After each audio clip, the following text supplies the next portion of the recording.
बच्चियां जाती हैं, बच्चे जाते हैं, बुजुर्ग जाते हैं, तो वहां से उतरने के बाद, अमरनाथ पे दर्शन करने के बाद तुम इतने कमजोर क्यों हो जाते हो कि तुमको हेल्पलाइन की जरूरत पड़ती है? और उस देश में जहां तुम खुद 100 करोड़ हो और तुम्हारी आबादी यहां पर 80% है, तुम क्यों इतने कमजोर हो जाते हो जब अपनी आस्था को लेके, सकारात्मक आस्था को लेके तुम इतने बलवान हो? 10 बार बता चुका हूं, मुसलमानों को समझाया, नहीं समझे, 10 बार पहले बता चुका हूं और अब बता रहा हूं, एक हो, टीका लगाने से शर्माओ ना। सरदार 7 मीटर की पगड़ी पहनता है, उसको प्रॉब्लम नहीं होती, उसे गर्मी नहीं लगती। आपने अपनी धोती छोड़ दी, आपने भारतीय संस्कृति का प्रतीक, आपने अपनी धोती छोड़ दी। क्यों छोड़ दी? बुरे लगेंगे क्या? सरदार तो पगड़ी में बुरा नहीं लगता, कॉन्फिडेंस में रहता है। मुसलमान तो ऊंचे पजामे में बुरा नहीं लगता, कॉन्फिडेंस में रहता है। लेकिन आपने अपनी संस्कृति छोड़ी, आपने अपनी धोती छोड़ी। रोज नहीं पहन सकते, महीने में एक बार पहन लो। ऑफिस जाओ धोती पहन के, तिलक लगा के, मॉल जाओ, शॉपिंग जाओ, शादी ब्याह पार्टी में जाओ, थिएटर में पिक्चर देखने जाओ, धोती पहन के जाओ और तिलक लगा के जाओ। अगर मैं हिंदू होता, रोज तिलक लगाता। यूं बात अलग है कि तिलक मुझ पर बहुत अच्छा लगता है, लेकिन जब मौका लगता है तब लगवाता हूं, और उसे तब तक नहीं मिटाता जब तक वो रूटीन में धुल ना जाए, क्योंकि मुझे तिलक लगा के गर्व महसूस होता है as an Indian, as a भारतीय। यार, आप तो हिंदू हो, सनातन धर्म को मानने वाले हो, आपके तो धर्म से ये भी चीज जुड़ी हुई है। हम तो चलो संस्कृति के नाम पर कभी कभी लगा लेते हैं, तुमको क्यों शर्म आती है? इस शर्म से हिंदू नौजवानों बाहर आओ। आपकी हिंदू महिलाएं मंगलसूत्र पहनती हैं, सर पर सिंदूर लगाती हैं, माथे पर बिंदी लगाती हैं।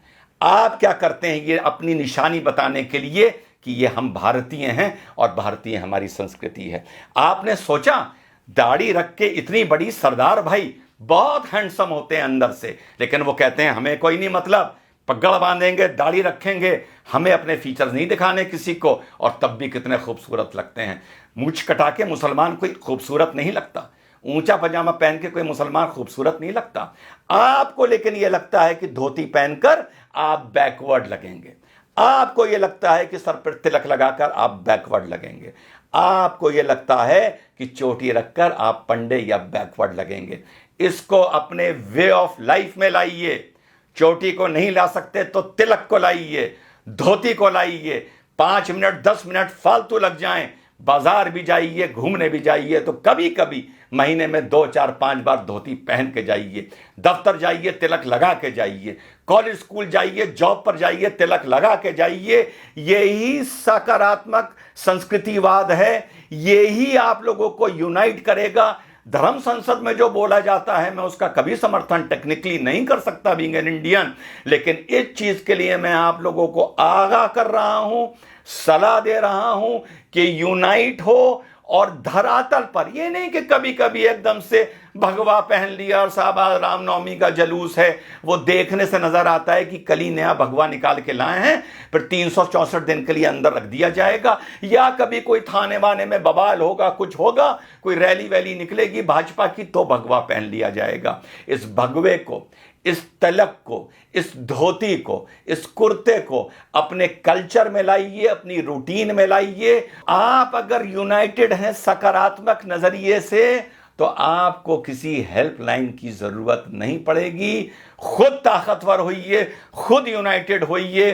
तो संदेश मेरा यही है मेरे सनातन धर्म के मानने वाले साथियों, ज्यादा मैं नहीं बोल सकता, बतौर मुसलमान बोलूंगा तो तुम ही में से 10 खड़े हो जाएंगे ये कहने के लिए कि मुसलमान में ज्यादा ज्ञान आ गया है, ये ज्यादा हमें ज्ञान दे रहा है, और 10 खड़े हो जाएंगे ये बोलने वाले कि ये भड़का रहा है, और बाकी शायद चुप हो जाएंगे और मुट्ठी भर मेरी बात समझेंगे। और यही आप लोगों का आगे जाके 50-100 साल बाद पछतावे का सबब बनेगा। तो आप लोगों को मेरा यही संदेश है, सकारात्मक तरीके से यूनाइट करिए, सकारात्मक तरीके से अपनी संस्कृति को पुनः जीवित और पुनः पैदा करिए। तिलक को अपना वे ऑफ लाइफ बनाइए। बीच बीच में धोती कुर्ता पहनने को भारतीय संस्कृति की वो पोशाक है, उसे अपना वे ऑफ लाइफ बनाइए, मत शर्माइए। सिख नहीं शर्माता, मुसलमान नहीं शर्माता, तो हिंदू क्यों शर्माता है? हिंदू क्यों सोचता है कि मैं धोती कुर्ता पहनूंगा तो मैं बैकवर्ड लगूंगा? मैं धोती में बहुत अच्छा लगता हूं, मैं तिलक में बहुत अच्छा लगता हूं। जब भी जीवन में मौका मिलता है मैं धोती पहनता हूं, कुर्ता पहनता हूं और तिलक लगाता हूं।